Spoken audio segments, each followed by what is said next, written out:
Fresh Express Coleslaw, 14-ounce package, half price, $1.99. Fresh Pork Shoulder Butt, hot deals at $2.39 per pound. Blue Ribbon Hamburger or Hot Dog Rolls, 8-pack, hot price, $3.49. Bermuda's Best Ketchup, 20-ounce bottle, hot price, only $2. Select varieties of ShopRite frozen fruit, 12-ounce bag, hot price, only $3.49. All stores open Monday through Saturday from 7 a.m. until 10 p.m. and Sunday 9 a.m. to 7 p.m. for your shopping convenience. You can count on us.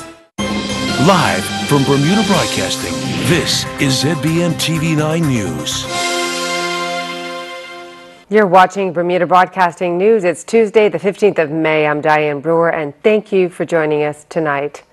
The government's 2020 plan is an ambitious plan to reform the public education system, but a leaked document from the Education Department underlines the sheer scale of the challenge. As Gary Moreno reports, it shows there are major causes for concern in almost every sector of public education.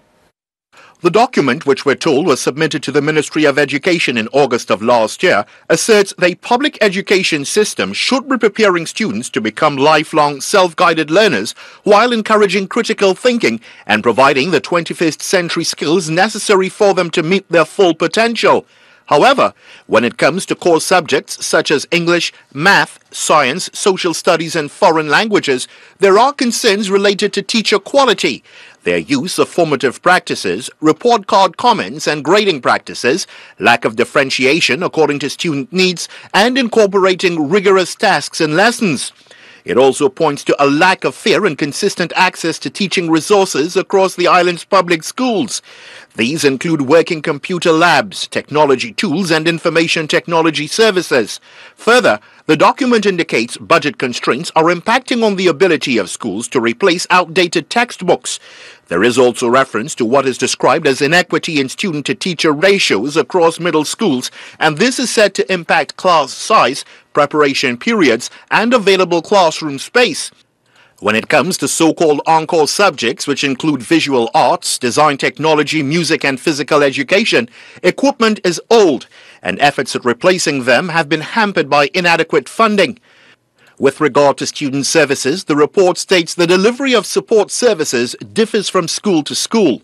Schools which have functional academic programs, it points out, are using different curricula, creating inconsistency in the structure of these initiatives from school to school.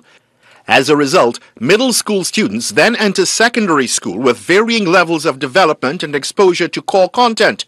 What's more, according to the report, there is data that shows there is an issue with the quality of instruction in subjects such as math, English language and science, with student performance in these subjects declining as they move through the system. The document urges improvement in teacher effectiveness at all levels and across all subjects by ensuring and supporting higher levels of competence. It was only last Friday that Education Minister Diallo Robin gave members of the House of Assembly an update of Plan 2022.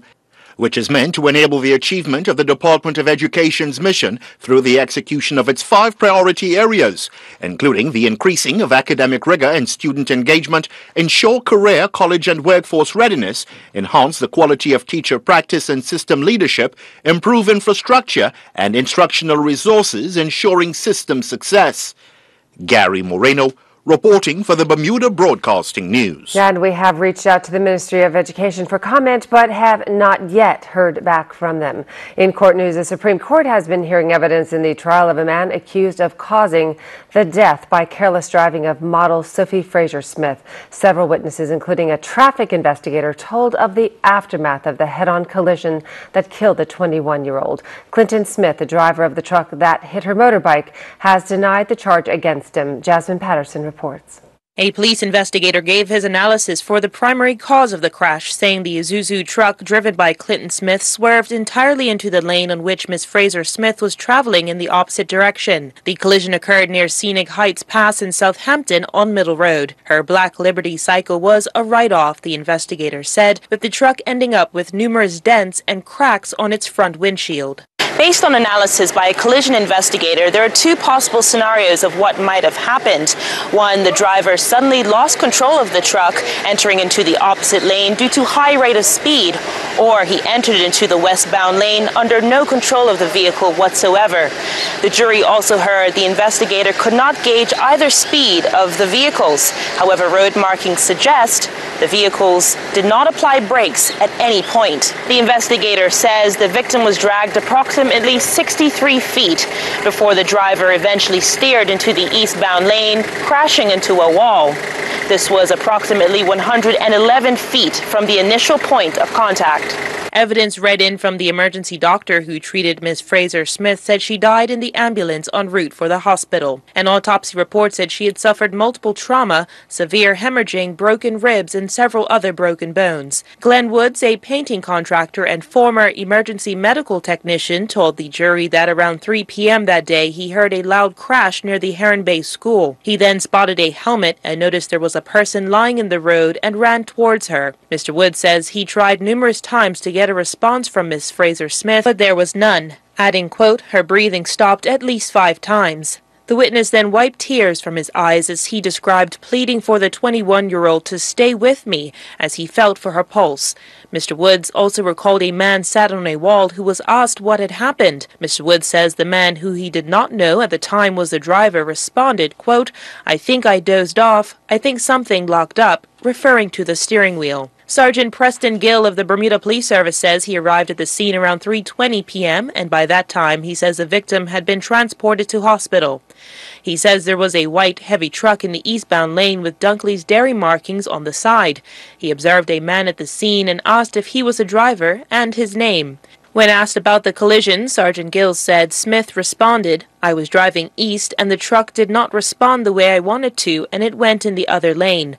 When asked how the truck ended up on the wall, he says Smith began to cry, saying he tried to stop and avoid her. Smith denied having consumed any alcohol, drugs, medication, or having any sleep issues that could impair his driving when asked. The police officer says Smith told him he had already informed his employer about issues with the steering in the truck. Smith later agreed to a breath sample for analysis and was arrested and taken to Hamilton Police Station. The result of the breath test has not yet been revealed. The trial continues. Jasmine Patterson reporting for Bermuda Broadcasting News. And we'll have more for you after this short break, including a commemoration of Bermuda's move to full democracy just 50 years ago. Stay with us. Price Rate is your one-stop shop with something for everyone. Household goods for kitchen, bedroom, and bathroom. Aisles of bulk groceries at value prices. A complete selection of fresh meat and produce. And an extensive range of frozen items to cover every meal. Wines from around the world and beer and liquor at discount prices. Visit Price Right at our 2 locations in Pembroke and Warren. There's always something new and always something for everyone. If you would have came to me a year ago and told me that you could reverse my diabetes, I'd have been skeptical. I have come off my medication. I'm fine. My eyesight is gradually coming back. And if you can control this disease, you can reduce the likelihood of having blindness. You can reduce the likelihood of amputation. You can reduce the likelihood of having dialysis. Would this mean it's a perfect cure-all for everybody? No. This is one piece of a larger puzzle. Physicians, they do care about you, but I think this one went the extra mile. I'm here to tell you that it works. Call Dr. James. Ask him for help. Don't be afraid. As Bermudians, we got too much pride, and we're killing ourselves with food. Just come if you have diabetes and you'd like to take control of it. This just might be the program for you. Welcome back. It was only in 1968 that Bermuda embraced the right for all to vote. To mark that 50th anniversary, a community group is encouraging the public to cast a symbolic ballot. Organizer Glenn Fowler spoke at City Hall today with members of the Human Rights Commission and other supporters in advance of the event. It'll be held on the 22nd of May, exactly 5 decades after the first fully democratic vote. May 22nd will be the 50th anniversary of universal adult suffrage in Bermuda. This important milestone represents the transformation of Bermuda into a democratic jurisdiction. And we are here to celebrate and to appreciate all of those on whose shoulders we stand and who brought and built the democratic foundation for the island. As a part of this venture, we're asking the wider community to cast a vote of thanks to all of those who brought us this foundation. And they can do that vote of thanks next week, Tuesday, the 22nd, here at the City Hall between noon and 2 p.m. Today, as we meet because we want to recognize the many people who've given an omen task to this process, not only through universal adult suffrage, but through many other initiatives that were undertaken, and the parliamentarians who also walked this bill through Parliament in order for this to make this possible. AccuWeather is presented by BF&M Insurance Group. We now go to AccuWeather headquarters. This AccuWeather forecast is brought to you by our friends at the BF&M Insurance Group, and we have a nice setup here. High pressure is in control, and it will remain in place for the next few days. Visible satellite over the course of the afternoon showed a tiny little fragment of cloud cover to our east. A couple of them, and then most of the clouds really are to the west. A lot of the eyes in the tropics have been centered on this area of low pressure in the Gulf of Mexico. It's probably not going to become a tropical system. It's going to run out of time or run out of space over the Gulf of Mexico as it will eventually move over land, and that will put a punctuation mark on its brief opportunity for what would have been a chance for it to become a tropical storm. And again, the water is not quite warm enough to really support that quite yet, but that's where most of the action really is. It stays hundreds of miles to our west. A satellite estimate of rain shows that we don't have any of that around here. No significant or meaningful showers in our forecast for the next few days, so we are running dry. There's a lot of dry air over our heads with the water vapor imagery showing that orange and yellow color where there's really just not much headed our way. There's a little bit of a patch of moisture that's going to run into that dry air, and it probably won't be enough to really impact us. It's warm. Temperatures 78 degrees, humidity around 70-75%, wind pretty steady this afternoon into the evening from the south at around 7 knots. Water temps warm, 76. On the inside, we have some pretty flat water, a foot or less. On the outside, 2 to 3 footers. Waves may grow slightly in a few more days, but we don't expect anything too tumultuous, and it should be a pretty good time for the boaters. Mainly clear tonight. We stay warm, only dropping to 72. Upcoming tides show that we have the tide coming in. High tide at 9:33 tonight. Tide goes back out just before 4 a.m. The tide comes back in at 9:49, and then we have low tide into the mid-afternoon tomorrow. Great day, pleasant weather, almost as warm as today, 77, more sunshine than clouds. And you can see this area of high pressure is parked firmly overhead.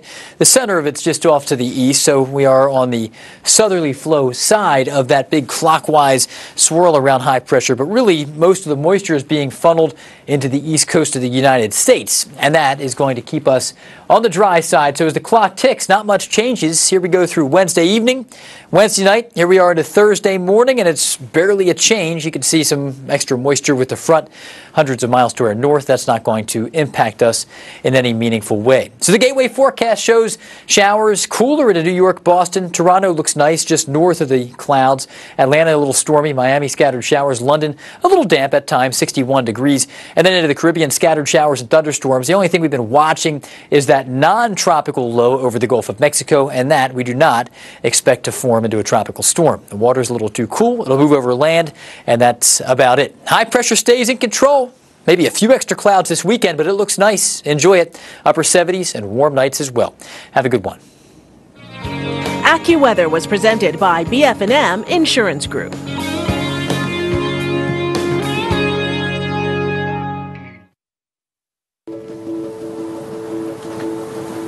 The whole concept came from the collaboration with BF&M and the America's Cup. The Endeavour program is the legacy of the 35th America's Cup that was here in Bermuda in June. And we've continued the charity now operating in Bermuda. And going forward, we thought, what a great opportunity for children on the autism spectrum. And hence we actually developed the No Limits program. They really do benefit from this kind of outdoor experience, this environment. You know, just yesterday going off the east end of Bermuda, I mean, they wouldn't have done that. Not many children in Bermuda have done that. And just them learning to take control of a large bit of transportation that they're doing at that age, and they may never get that opportunity. That's where you see the biggest progress is whether they were looking at their hand steering, you know, now they're looking forwards and actually looking where they're going because they've realized, oh, I know where my hand is. I can do this without looking at my hand. We are so grateful for the Endeavour program and what it has done for the students on the autism spectrum.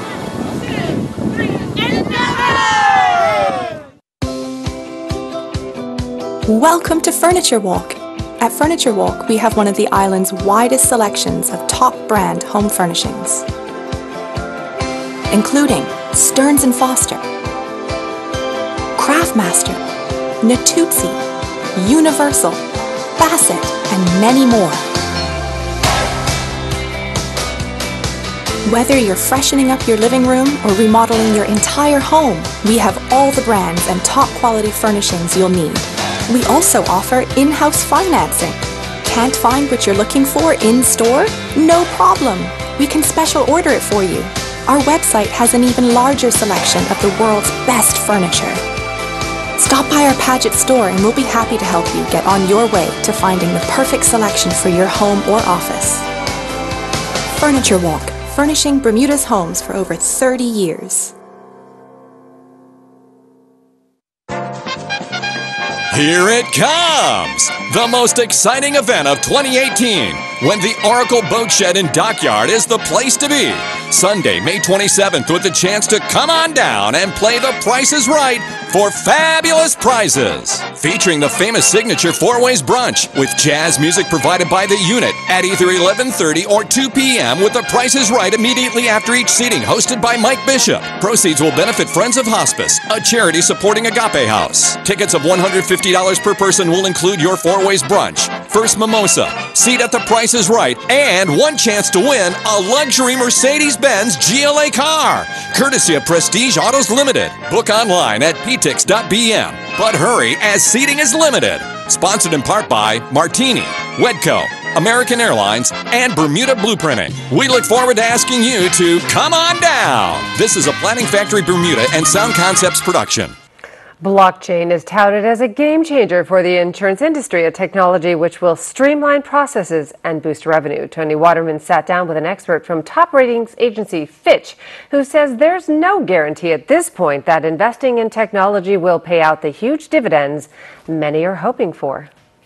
We see companies that are more innovative and technology investors trying to develop platforms and software and systems at this phase. So we haven't really seen blockchain used in a wide-scale manner in insurance yet. But its potential as a platform for a shared ledger that companies can use with their trading partners, trade information, verify, disperse funds efficiently. There's plenty of opportunity. I think companies are evaluating what the investment requirements are to get a up and running blockchain system. So plenty of technology investments. You need to have the right staff and expertise to develop and run these systems. So blockchain is still very much in its nascent stages, so there's no long track record when it comes to what the return on that investment for things like you mentioned would be. So stuff like investing in the technology, bringing in the right staff. Do you think that it's a risky investment at this point? We think it is, yeah. So a number of companies that aren't technology leaders, they're on the sidelines still and seeing, maybe learn from others' forays into areas that don't work and see what platforms do work, and that'll help them to make more prudent investments, get things up and running quickly when the market's ready for it. Where does this leave the deal making? Are we going to see more insurance companies snapping up those tech companies? So definitely see InsurTech investments by some of the more innovative technology-based insurers that I think, again, to either partner with firms on the outside that have expertise, or to own firms that provide data analytics and greater ways to capture information and utilize it in your underwriting claims functions. Yes, we're seeing more of that. You meet with a lot of companies, you meet with a lot of investors. What are they saying about blockchain at this point? When we talk to some of the larger companies in the U.S., definitely, that's one of the hurdles to get over. So technology challenges, finding the right platform, operational factors internally that you have legacy systems that you're using. How do you move to a blockchain platform seamlessly and not lose what you had in the past? And questions of regulatory, legal aspects that so when we are ready to run on blockchain, and we have partners ready to run there too, that we can execute contracts and all the terms, and also be protected if things go awry. How close, though, is that to becoming reality? I think it's quite a ways off. So in our report we wrote, we thought, the next 5 years, it's still a formative stage, and we think we'll see investments, and we'll have a better idea of the potential for it to really take off in the future, but I think it's still pretty far out there. Staying with business, and Tony Waterman has your business mashup. A battle between the world's two largest plane makers could be drawing to a close, but not without some hefty penalties. The World Trade Organization has ruled that Airbus received billions of dollars worth of illegal subsidies from the European Union at the expense of U.S. plane maker Boeing. The decision clears the way for the U.S. to impose billions in punitive tariffs on EU imports. Boeing says Airbus received $22 billion in state aid to help get the A380 Super Jumbo and A350 twin-aisle jet off the ground. Airbus has a similar case against Boeing that's awaiting a WTO ruling. Trade tensions between the U.S., Mexico, and Canada also not showing any signs of easing. A May 17th deadline is set on the renegotiation of the NAFTA agreement, but Mexico says it won't happen. The auto industry remains the sticking point. The U.S. wants more parts to be sourced from America with the aim of driving jobs back across the border. Mexico and Canada say they're being flexible but refuse to budge on the so-called sunset clause, which would see the deal renegotiated every 5 years. Failure to reach an agreement could put the entire deal in limbo, including the import of agricultural products, which make their way to Bermudian grocery stores. $85 million won't only get you this Manhattan penthouse, it can also be your ticket to outer space. At 15,000 square feet, it's the second most expensive apartment for sale in New York City. The 8-bed, 8-bath luxury space not sweet enough, though. The seller, who runs a real estate company, threw in some extra goodies, including a yacht, 2 Rolls-Royce Phantoms, a live-in butler, and 2 seats on the Virgin Galactic flight to space. The impressive add-ons have left some wondering if it's not all just a marketing ploy. That's your business mashup. I'm Tony Waterman. You can count on us. Fresh blueberries, 1-pint package, hot price $4.99. Fresh Purdue chicken thighs, just $1.99 per pound. Bermuda's Best mayonnaise, 30-ounce jar, hot price at only $3. Scott Extra Soft Toilet Tissue, 4 rolls, only $3.29. Pampers Baby Dry or Swaddler diapers, hot price $9.99. All stores open Monday through Saturday, 7 a.m. to 10 p.m. and Sunday 9 a.m. to 7 p.m. for your shopping convenience. You can count on us.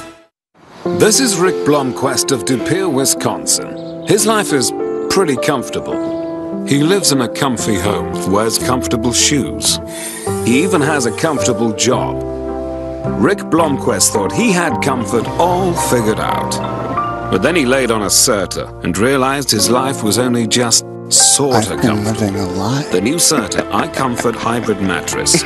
Not just sorta comfortable, Serta comfortable. Feel the difference a good night's sleep can make. Exclusively available at Dreams, Bermuda's only mattress gallery. Are you looking to expand your customer base, increase sales, and be a part of the Island Community Events for 2018? Bermuda Broadcasting Company can make that happen. Be a part of World Cup 2018, Bermuda Day Half Marathon, Bermuda Heroes Weekend, Cup Match Classic, and Eastern Counties Cricket. Inquire about our new advertising opportunities, whether big or small. We will deliver. Come and see us at Fort Hill, Devonshire, or email us at sales@bbc.pm or send us a message on Facebook at Bermuda Broadcasting. Cricket dominates today's sports report, brought to us by Earl Baisden. We're just over a week away from the start of the Bermuda Day Half Marathon Derby, and the 2016 champion, Lamont Marshall, is looking to compete again. So I'm definitely registered and looking to run. The athletic side, I couldn't be better prepared. In all my years of competing May 24th, I've always gone in more or less track fit, not really half marathon. And even though I don't consider myself a full marathon or half marathoner, I've done the work. 2-3 weeks ago, I broke the 10,000 meter record, and since then I've been putting in some long miles, some hill work and strength training that's more specific to May 24th. So I'm definitely prepared and excited to come down in this year's half. ZBM Sports can reveal that Nathan Trott has been drafted into the England under-21 squad, who will face opposition from China, Mexico, and Qatar in the annual Torino tournament. Trott and his teammates will head to France later this month, looking to lift the title for a third successive year following victories in 2016 and 17. During Inside Sports Talk Radio yesterday, West Ham United Academy boss Kerry Wesley revealed that Trott has been drafted into the team. The Bermuda Cricket Board's Open Cricket League season continued this past weekend, and once again we look to bring you the top performers. In the batting department, Greg Mabry from the Somerset Cricket Club was the top scorer for the weekend with a knock of 91. With a knock of 71 saw Cofield Robinson, representing Flats Victoria, the second highest scorer. Treadwell Gibbons from St. George's Cricket Club was the next highest with a knock of 69. In the bowling department, Onias Bascom from the St. George's Cricket Club had the best figures of 7 overs, 2 maidens, 5 for 13. Nairobi Mills had the second best figures of 10 overs, 2 maidens, 5 for 26, representing Southampton Rangers. Nelson Bascom, representing Flats Victoria, had the third best figures of the weekend, bowling 12 overs, 1 maiden, 5 for 37. Meanwhile, yesterday, Kamal Leverock suited up for Nottinghamshire second 11, helping them to record a 6-wicket victory over Northamptonshire second 11. Nottinghamshire won the toss and decided to bowl. They bowled Northamptonshire out for 165. Leverock did not bowl. In reply, Nottinghamshire scored 166 for 4. Leverock was out for 1, trapped LBW. Gillian Teixeira began competing in the Valkenspad International Horse Jumping event in the Netherlands. Teixeira and Amarula finished 50th competing in the CSI 2 Small Tour 1.35 meter in 2 phases special class. The pair only competed in 1 phase at a time of 33.89, but they had 4 penalty fault points. Taylor Canfield and his U.S. 1 sailing teammates captured the 68th Argo Group Gold Cup on Saturday in the Hamilton Harbor with a 3-1 victory over Johnny Bertson's Swedish crew. Canfield won the King Edward VII Gold Cup for the second time following his first win back in 2012. The petite final saw Australians Torvar Mertzky defeat Lucy McGregor from the UK by a score of 2-0. American modified Volvo 70 Warrior, sailed by Stephen Murray, has taken the line honors during the 2018 Antigua Bermuda race. Warrior set a new record of 2 days, 18 hours, 32 minutes, and 48 seconds for the run. Stephen Baker from USA won the 16th annual Ranry Junior Gold Cup on the waters of the Hamilton Harbor on Saturday. The 14-year-old from Fort Lauderdale dominated the regatta with a low score of 14 points, finishing 20 points ahead of Bermudian Christian Aben. Bermuda's Rugby America's North Caribbean Championships got off on the wrong foot at the National Sports Center on Saturday against USA South. USA South scored early and often in the first half and took a 31-7 lead to the break. The second half would see Bermuda outscore USA South 21-17, but that only brought them within 20 points as USA South walked off the field with a 48-28 win.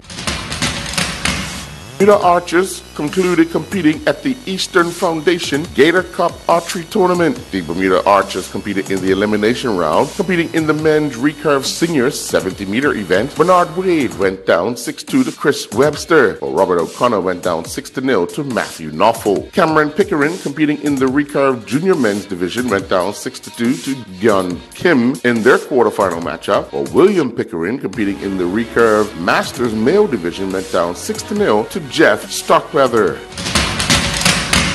21 goals were scored last evening at the PCC hockey rink as the 2018 Bermuda Inline Bowl Hockey League season continued. 11 goals were scored in the opener as the Tuckerstown Tropics edged St. David's Islanders 6-5. Owen Cease scored his second consecutive hat-trick to lead the Tuckerstown Tropics to victory. Christopher Merritt added 2 goals while Tom Miller added the other. The St. David's Islanders got 2 goals from Christopher Jackson and single strikes from Pete Brodsky, Scott Shannon, and Jeremy Esty. In the nightcap, the Southampton Sailors defeated the Warwick Waves 9-1. The Bermuda Commercial Summer Softball League season continued at the Michael Pre Softball Diamond last evening, where a triple header saw 97 runs cross the plate. In the opener, a total of 46 runs were scored as the X-Bets defeated the Sunglass and Watch Shop 28-18. The Angels then defeated the Outback Skylights 24-1, and Hard Knocks defeated the PHC Zebras 28-8. I'm Earl Baisden with Bermuda Broadcasting Sports. Thanks, Earl. That's all for tonight. I'm Diane Brewer. Thank you for joining us. Good night.